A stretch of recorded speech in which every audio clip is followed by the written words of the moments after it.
back, her gaze dark and her mouth set in a mulish line. "There's not." Julia had looked across the crowded church, filled with the people who came to Mass one other time each year, and stared at the back of Lindsay's boyfriend's head. She wished her gaze could punch holes in him. "I don't accept that," she'd said quietly. "I refuse to accept that." Next to her, her sister had sighed, something weary and practical on her face. Julia had recognized the look. Their mother wore it often. Soon it would start to fade and crack.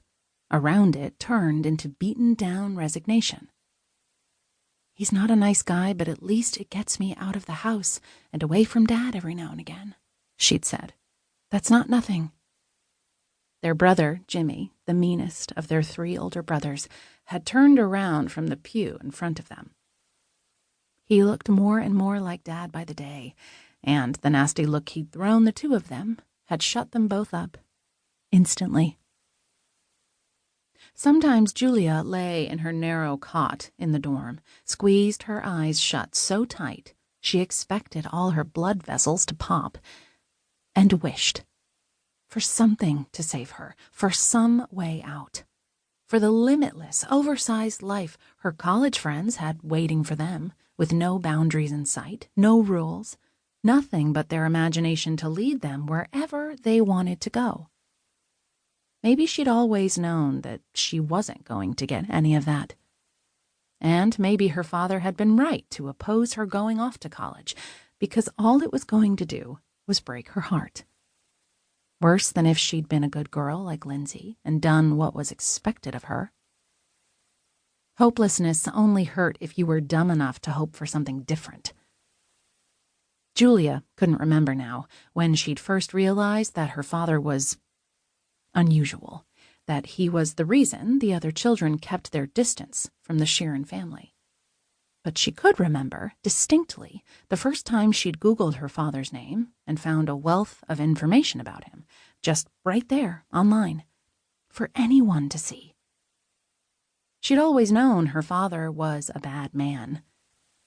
Still, it was something else to find all those articles detailing the criminal acts he'd been accused of over the course of his long career. She thought sometimes that a good daughter would have been appalled, disbelieving.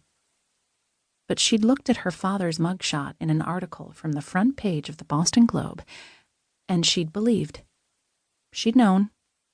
He was exactly as bad as they claimed he was, and probably worse, and that likely meant she was bad too. Deep in her blood and bones, no matter what she did. Every year they failed to catch him in the act, the bolder and more vicious he became, and the more she accepted that his DNA lived in her too.